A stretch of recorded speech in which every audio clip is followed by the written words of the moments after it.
She laughed at another man's joke, and the billionaire CEO couldn't hide his jealous fury. Hello everyone. Before we begin today's story, I have a small favor to ask. Please hit subscribe and turn on the notification bell so you never miss our channel's new videos. It's quick, free, and the best way to support us in bringing you more dramatic stories. Your support means the world to us. Where are you watching from? Drop your city or country in the comments below. Thank you very much. Now, let's get back to our main character. The ballroom shimmered under crystal chandeliers, every corner humming with champagne laughter and soft piano notes. This was not just another charity gala, it was the social event of the year, hosted by Carter Holdings, the empire of billionaire CEO Ethan Carter. And standing at his side, in a silver satin gown that caught every flicker of light, was his contract fiancée, Claire Bennett. 6 months ago, she'd been just another struggling interior designer, drowning in overdue bills and a fading business dream. Then Ethan had appeared with an offer that sounded insane. "Be my fiancée for 6 months," he had said. "Attend public events with me, smile for the cameras, and keep the tabloids calm while I finalize a merger." In return, he would pay off her debts and fund her design studio. Claire had agreed, half out of desperation, half because something in his voice, cold, yet quietly tired, had made her wonder what kind of man hid behind the headlines. Tonight, she had done everything by the book: smile, nod, pose, but one laugh, one innocent moment changed the air between them. Across the table, an investor told a harmless joke about art school chaos, and Claire laughed, bright and genuine. The sound slipped through the music like sunlight through clouds. Ethan froze mid-sip, his jaw tightening. His eyes, dark and sharp under the ballroom lights, found her instantly. He didn't say a word, but the air around him seemed to drop 10 degrees. To everyone else, he looked calm, composed, but Claire noticed the subtle signs, the way his thumb tapped the rim of his glass, the muscle ticking at his temple. She blinked, puzzled. "Did I say something wrong?" she whispered when the applause died down. Ethan's lips curved, but the smile didn't reach his eyes. "No," he said, his tone clipped. "You just seem to be enjoying yourself."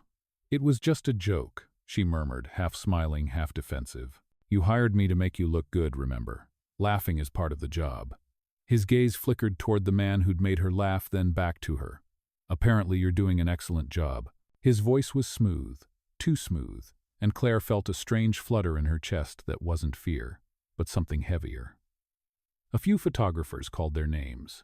Ethan's hand found her waist, firm, possessive, the perfect image for the flashing cameras, but his grip lingered half a second too long. Later, when the party lights dimmed and the guests began to leave, Claire followed him out to the balcony, the night air crisp against her skin.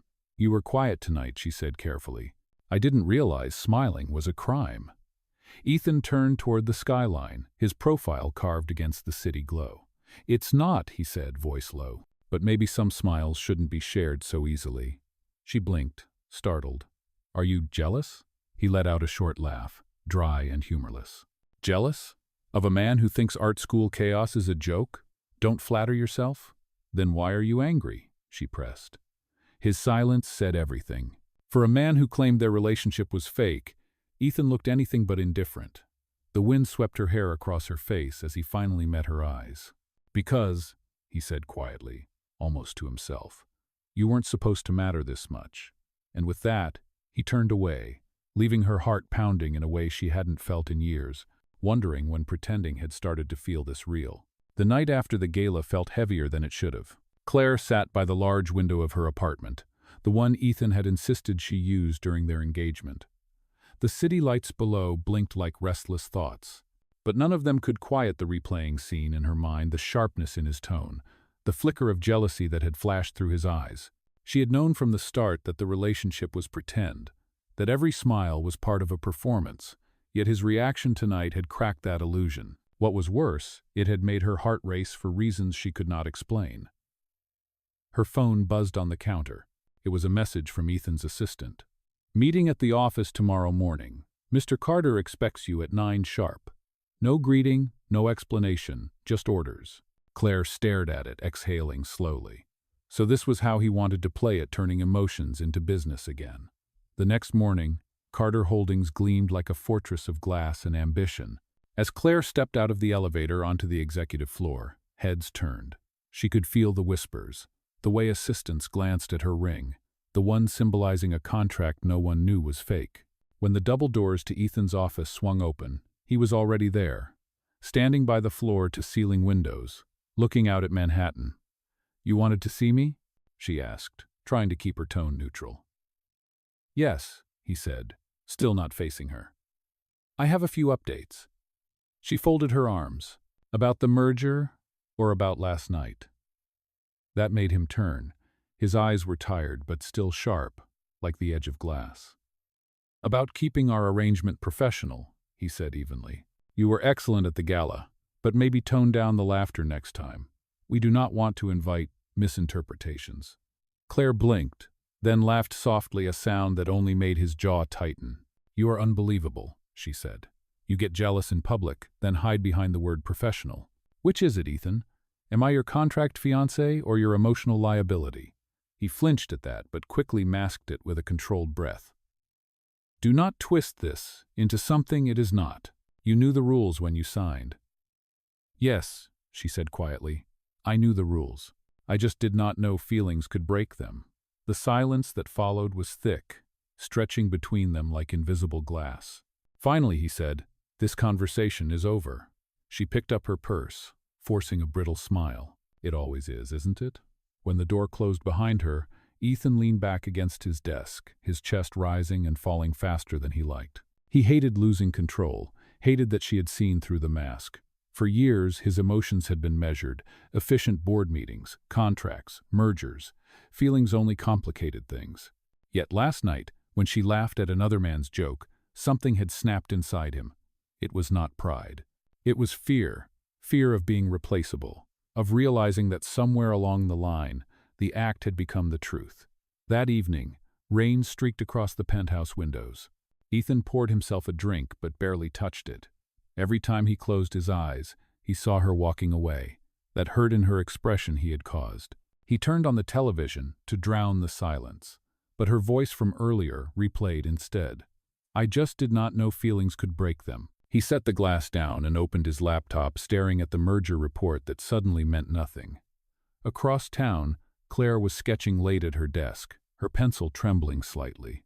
Her designs for the new Carter Holdings lobby renovation, a project Ethan had given her as part of the deal, were supposed to be clean and emotionless. But tonight her lines softened, turning into something more human. The city thunder rolled outside, mirroring the storm inside both of them. Neither of them admitted it, but they were standing on the edge of something dangerous. It was no longer about pretending. It was about two people who had spent their lives controlling everything only to lose control when it came to each other. The following week arrived with the same rhythm of work and silence, but something had shifted beneath the surface. Ethan buried himself in meetings, numbers, and negotiations, pretending not to notice the empty space where Claire's laughter used to fill the room. She still came to Carter Holdings for design consultations, always professional, always polite, but distant enough that every word between them felt rehearsed. During one of their afternoon reviews, she placed a folder on his desk with the final sketches for the lobby renovation. "Here are the adjustments you requested," she said, her tone cool. Ethan glanced at the pages. The drawings were beautiful, warm, open, inviting, but he noticed something subtle. In the center of the lobby's design, she had added a curved wall of glass that reflected light in a way that made the entire space feel softer, almost human. "This was not in the brief," he said quietly. Claire looked at him without flinching. "It needed a heart," she replied. "Even buildings should feel something." Their eyes met for a brief second, long enough for an old tension to return before she looked away. "I will have the team start on it next week," she added, gathering her papers. "Unless you have more corrections." "No," he said quickly, his voice lower than intended. "It is perfect." She nodded once and walked toward the door, but his voice stopped her. "Claire," he said, and for the first time in days, her name sounded like a confession. She turned, waiting. "About last week. I may have overreacted." "You think?" she said softly, but not cruelly. Ethan exhaled. "I am not good at this. The pretending, the rules. It was supposed to be simple." "You mean transactional?" she corrected. "Yes," he admitted, but somewhere along the way, it stopped being that. The words hung in the air like something fragile. She searched his face, trying to decide if she could believe him, But before she could answer, his assistant entered the office with a stack of papers and the moment collapsed. "Your 2 o'clock is waiting, Mr. Carter." "Reschedule," he said immediately, but Claire was already halfway out the door. That night, she sat in her apartment replaying his words. Maybe he meant them, maybe he did not, but part of her heart ached for him to prove it. Her phone buzzed again, this time a message from a number she did not recognize. "You should know who you are dealing with," it read. Attached was a photo of her at the gala, standing beside Ethan with the caption, "Carter's fiancé for hire." Claire's stomach dropped. She scrolled down and saw a preview link to a gossip article, scheduled for release the next morning. The world would know the truth before sunrise. Panic surged through her chest. The contract had strict confidentiality terms, and if the scandal broke, she could lose everything: her reputation, her studio, and possibly her freedom. She dialed Ethan's number with trembling fingers. He answered on the second ring. "Ethan, someone is going to publish our deal," she said, her voice shaking. "They have photos. They know." Silence filled the line for a long second before he said, "Stay where you are. I am coming." 30 minutes later, Ethan's black car stopped in front of her building. He looked furious but focused, the kind of anger that came not from betrayal but from protection. "Show me," he demanded, scanning the messages. His jaw clenched. "It is my competitor's PR team. They want leverage before the merger." Claire looked at him helplessly. "They will ruin both of us." "Not if I go first," he said, pulling out his phone. "Ethan, what are you doing?" "Taking control of the story," he replied. Before she could stop him, he called his head of communications. "Prepare a statement," he ordered. "We will announce that the engagement was real, effective immediately." Claire froze. "What?" He turned to her, eyes steady. "If we say it was real, they have nothing to expose. You will not be dragged through this." "But it was not real," she whispered. He took a slow step closer. "Maybe it was not supposed to be, but right now, it feels like the only truth left worth protecting." She stared at him, speechless, as thunder rolled outside again. For the first time, she saw not the billionaire CEO who hired her, but the man who had finally stopped hiding behind control. And as he stood there in the glow of the city lights, she realized the line between fake and real had disappeared completely. By morning, the world had already changed. Headlines flooded the business news and social media feeds. Billionaire Ethan Carter confirms engagement to designer Claire Bennett. Every outlet repeated the same line from his official statement. "Our relationship was never about contracts, but about trust." Claire read it on her phone in disbelief, her coffee untouched. The words were noble, romantic even, but they were not true, or at least, not yet. Her phone buzzed nonstop with congratulatory messages from clients, investors, even her landlord. To everyone else, she had become a modern-day Cinderella. To her, it was a ticking time bomb built on half a truth. Within hours, paparazzi gathered outside her building. By noon, Ethan's driver arrived to take her to the Carter Holdings Tower for a press conference. When she stepped out of the car, flashbulbs exploded like fireworks. Ethan stood at the entrance, calm, immaculate, his hand reaching toward her with practiced confidence. "Just follow my lead," he murmured as he helped her out. "Smile. Let them believe what they want." "You mean lie," she whispered. He hesitated, eyes flicking to hers. "No, I mean survive." The cameras loved them, his protective gesture, her quiet grace, the way his hand lingered at the small of her back. Inside the conference room, reporters filled every seat. Ethan addressed them with his usual authority. "Claire and I appreciate your concern," he said evenly, "but our relationship was never a corporate arrangement. We simply valued our privacy." Claire kept her expression steady, nodding when he squeezed her hand for effect. When the questions came about their wedding plans, their first meeting, their shared future, Ethan answered all of them with ease. It was a flawless performance. But when one reporter asked Claire directly, "When did you realize you were in love with Mr. Carter?" her heart skipped. Ethan turned slightly, waiting for her answer. The room held its breath. "The night of the gala," she said softly. "When I saw the man behind the headlines." The words were spontaneous, honest, and they stunned even Ethan. Cameras clicked like a heartbeat. The conference ended with applause and polite chaos, but when the doors finally closed, silence fell between them. "That was not in the script," he said quietly. "Neither was your announcement," she replied. "I guess we are both improvising." His lips curved, Not quite a smile, but something close. It seems we are better at that than pretending. For a brief moment, the tension cracked into something fragile and real. Later that evening, Ethan invited her to the penthouse under the pretense of finalizing damage control.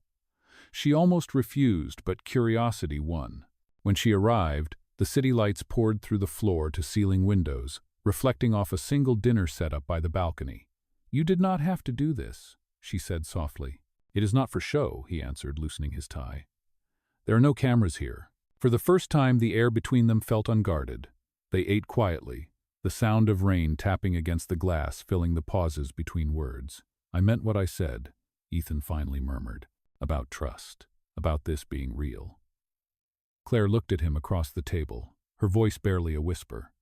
"You do not even know what real love looks like, Ethan." He met her gaze, steady and raw.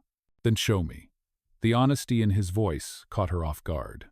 For years, she had fought for control in her own life, every job, every decision, every piece of art she designed.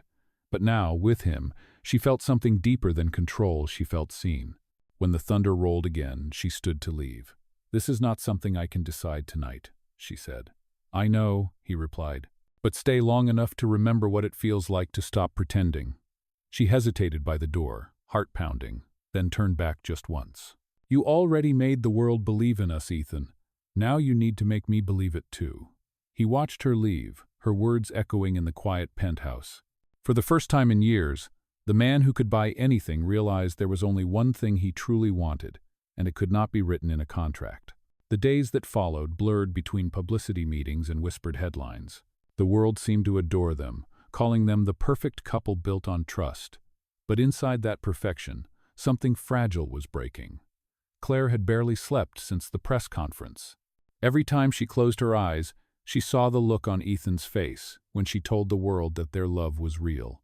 Maybe it had been, for one suspended heartbeat.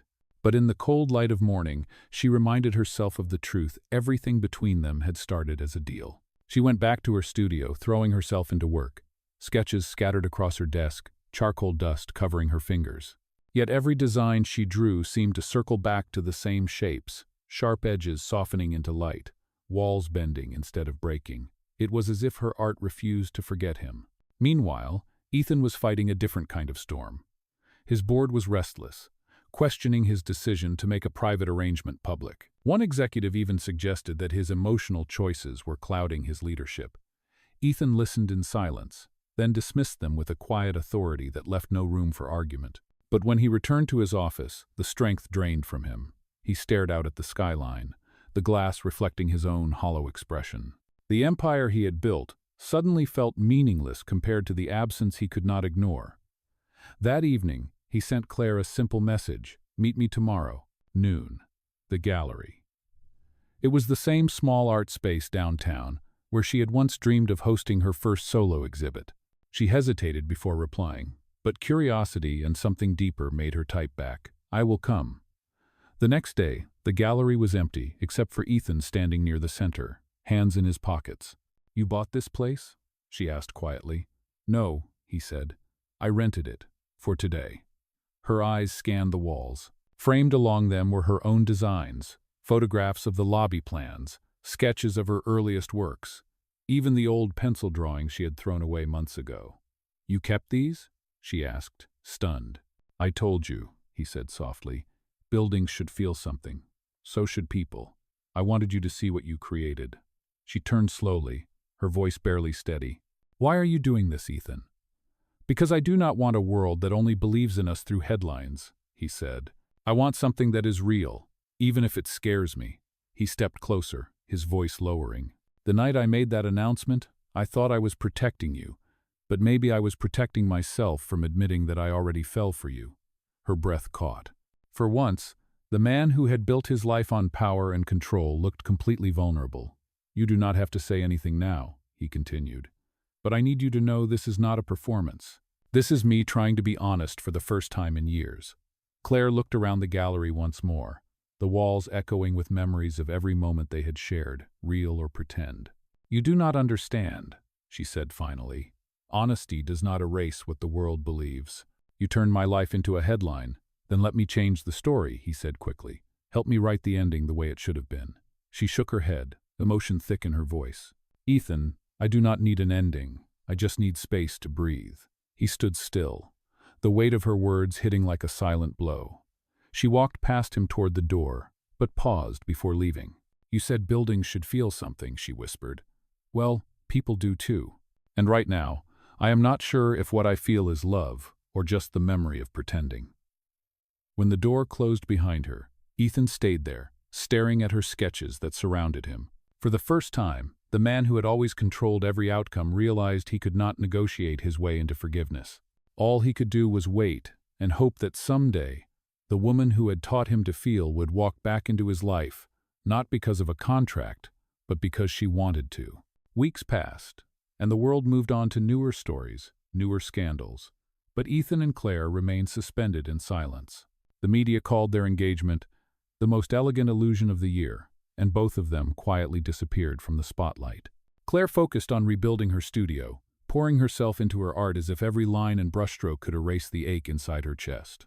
The gallery event had stirred emotions she could no longer control, and though she tried to forget Ethan, his voice still echoed in the quiet corners of her mind. One afternoon, while she was sketching near the window, a soft knock came at her door. It was Carol, her mentor from the Design Institute, holding a thick envelope. You have been chosen, Carol said with a proud smile. Your studio has been selected to redesign the atrium of the Carter Foundation's new building. Claire froze, the pencil slipping from her hand. That must be a mistake, she said quickly. I did not apply for that bid. Well, someone did, Carol replied, handing her the letter. Inside was an official offer, signed by the board, not Ethan himself. It was legitimate. They said the recommendation came from the chairman, Carol added quietly. Claire's heart sank. Ethan, she whispered. That night she sat alone in her apartment, staring at the letter. She knew accepting the project would mean seeing him again, stepping back into the world she had fought to leave behind.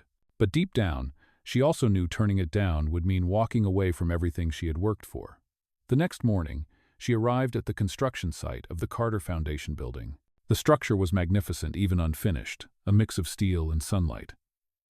She was inspecting the plans with the project team when she heard a familiar voice behind her. You still like open spaces, Ethan said quietly. She turned slowly, her heart stumbling. He looked different, tired perhaps, but gentler. You recommended me for this, she said flatly. You could have at least asked. I was not sure you would answer, he said. I thought maybe the work would speak for me. You cannot fix everything with grand gestures, she replied. I am not trying to fix it, he said. I am trying to prove that I still believe in you. For a long moment, neither spoke. The sound of hammers and drills filled the silence between them. Finally, she sighed. Fine, I will finish this project. But this is work, Ethan, nothing else. Understood, he said softly, though his eyes said otherwise. Over the following weeks, they worked side by side more than they had in months. At first, every meeting was polite, professional, almost distant. But as the project evolved, the walls between them began to thin. There were moments when she caught him watching her, his expression unreadable, and other times when he would stop mid-sentence, lost in the quiet awe of her dedication. One evening, as they reviewed the lighting setup, the power suddenly went out, plunging the site into soft twilight. Claire fumbled for her phone's flashlight, but Ethan's voice stopped her. Wait, he said. Look. The sunset poured through the unfinished glass panels, filling the room with gold and rose light. The reflection shimmered across the walls, the same curved design she had once drawn for the lobby. It is beautiful, she murmured. It is you, he said quietly. For a heartbeat, neither moved. The world outside faded until there was only that light, that fragile piece. Then the generators hummed back to life, breaking the spell. We should get back to work, she said, stepping away, her voice trembling. Claire, he began, but she raised a hand to stop him. Do not say anything you cannot keep, she whispered. When she left the site that night, Ethan remained behind, staring at the soft glow fading from the walls.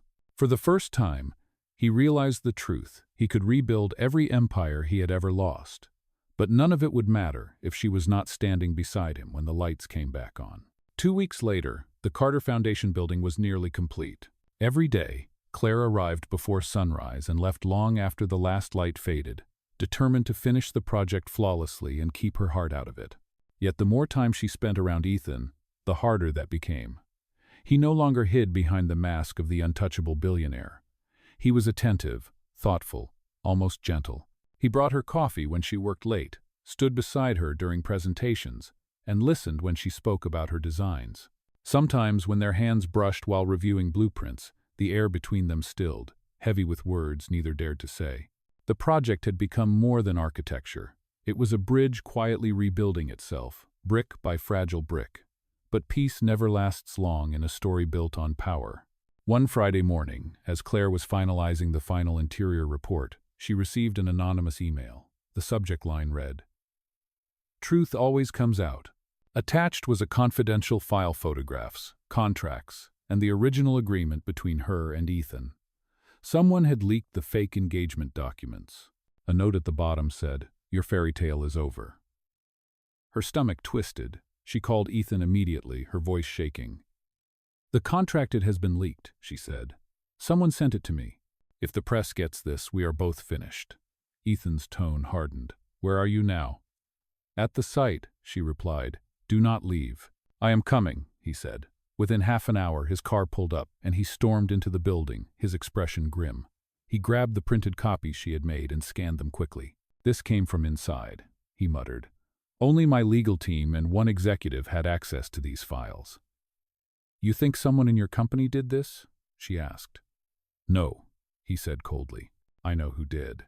That evening, Ethan called an emergency board meeting. Claire waited outside the conference room, her heart pounding as muffled voices argued inside. She could hear Ethan's voice rise sharp, furious. When the doors finally opened, several board members filed out silently, their faces pale. Ethan followed, his tie loosened, his eyes blazing. "It was Marcus Hale," he said, naming his own vice president.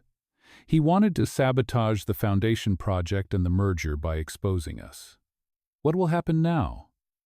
she asked quietly. "I already filed for his termination and a legal injunction," Ethan replied. "But the story might still break. We have less than 24 hours before the press gets wind of it." Claire swallowed hard. "Then tell the truth this time, not the polished version, the real one." He met her gaze, stunned. "You want to admit everything?"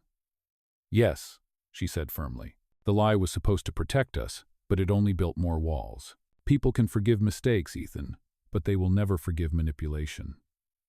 He looked at her for a long moment, then nodded. "You are right."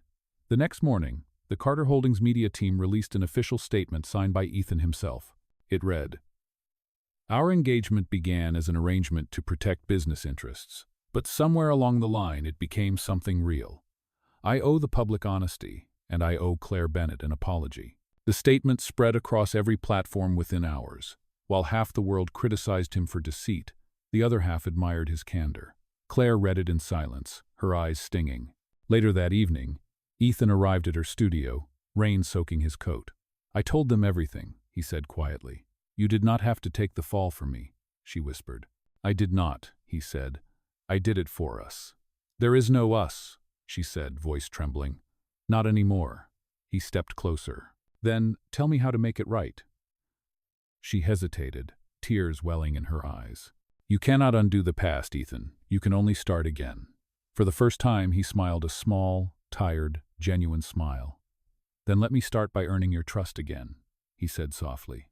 As he left the studio, Claire watched him disappear into the rain. For the first time since their story began, the truth had finally set them free, but freedom, she realized, was the most painful kind of honesty of all. The scandal came and went faster than anyone expected. Within a week, the media moved on, chasing fresher headlines, but the damage lingered like smoke. For Ethan, every board meeting was a reminder of the trust he had broken not just with investors, but with the one person who mattered most. The Carter Foundation project continued on schedule, yet the building now felt hollow to him, every polished surface echoing her absence. Claire, meanwhile, poured herself into work at her studio, refusing to take on any new corporate clients. She had learned her lesson about power, contracts, and the cost of compromise. Still, late at night, when the world fell quiet, she caught herself sketching the Carter Foundation's curved glass walls, the ones that had once symbolized hope, One evening, as she was cleaning up, she found a letter slipped under her door. The handwriting was unmistakably Ethan's. It read, "The foundation opens next week. I understand if you do not want to come. But if there is even a small part of you that believes in second chances, the doors will be open for the city, and for you." Claire held the letter for a long moment before setting it aside, uncertain. The following Friday arrived gray and cool, the kind of day that whispered closure. The grand opening of the Carter Foundation drew hundreds of guests, from business leaders to artists, and at the center of it all stood Ethan, greeting people with practiced warmth. But behind his composed smile, he was scanning the crowd, searching for one face. As speeches began and music swelled, he told himself she would not come.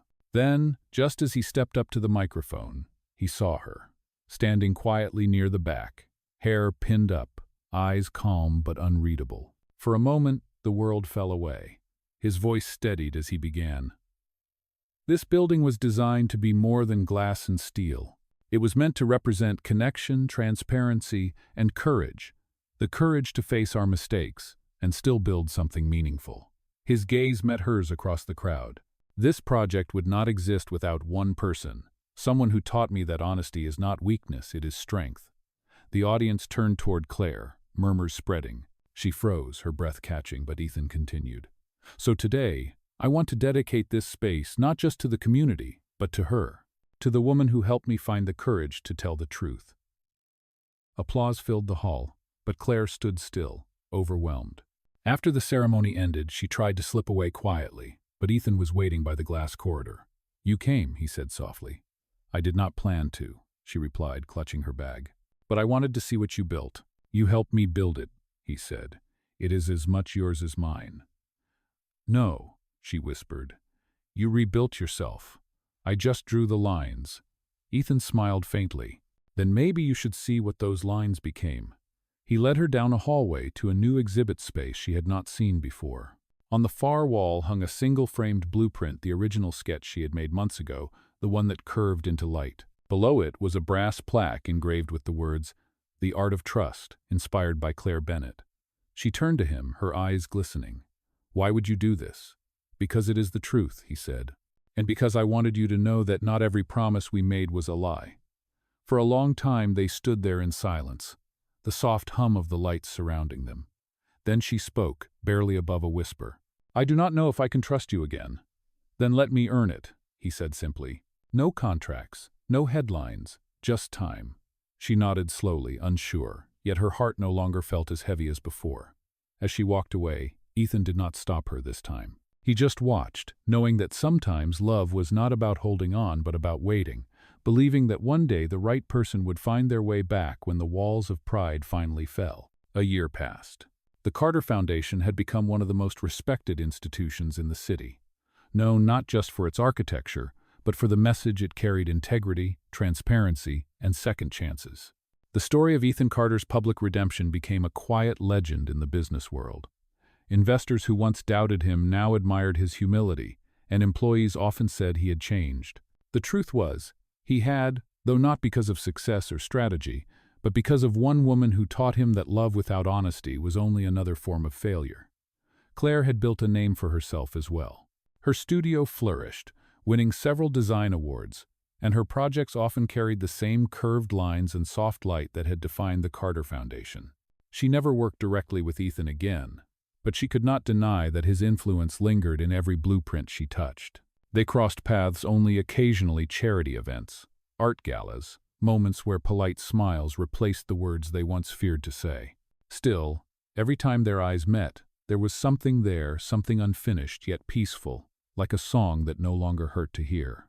On the anniversary of the foundation's opening, Claire received a simple white envelope delivered by hand. Inside was a small card with elegant handwriting. It said, "1 year later, the doors are still open. Will you visit?" No signature. She did not need one. That evening she found herself standing once again beneath the tall glass facade of the foundation. The night air was calm, the city lights reflecting off the mirrored surface like 1,000 quiet memories. The gallery inside was empty except for Ethan, who stood beneath the same framed sketch, the one titled, "The Art of Trust." He turned when he heard her footsteps, a soft smile playing at the edge of his lips. "I was not sure you would come," he said. Neither was I, she replied. But something told me this chapter was not finished. He nodded, stepping closer. It never really was about contracts or headlines. It was about finding the courage to care again. She studied him for a long moment. He looked the same, yet different, calmer, grounded, his arrogance replaced by quiet sincerity.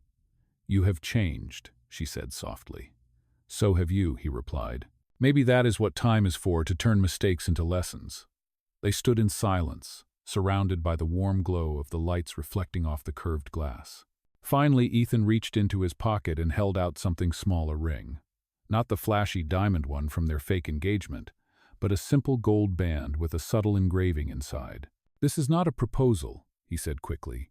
"At least not yet. It is a promise. No contracts, no timelines, no pretending. Just the truth, whatever that becomes." Claire stared at it, her heart trembling. "You really think we can start over?" "No," he said. "I think we can start right." The words hit her with quiet force. She smiled faintly, tears glimmering in her eyes as she took the ring. "Then let us see where honesty takes us." Ethan's shoulders relaxed, a soft laugh escaping him for the first time in months. "Wherever it leads, I will follow," he said. She slipped the ring onto her finger, feeling its gentle weight, a symbol not of ownership, but of understanding. Outside, the city hummed with life, unaware that inside the glass walls of the Carter Foundation, two people had finally rebuilt what had once been broken. As they stood together, the reflection of the skyline wrapped around them, shimmering like gold. Claire whispered, "It is strange, is it not? Everything began with a lie."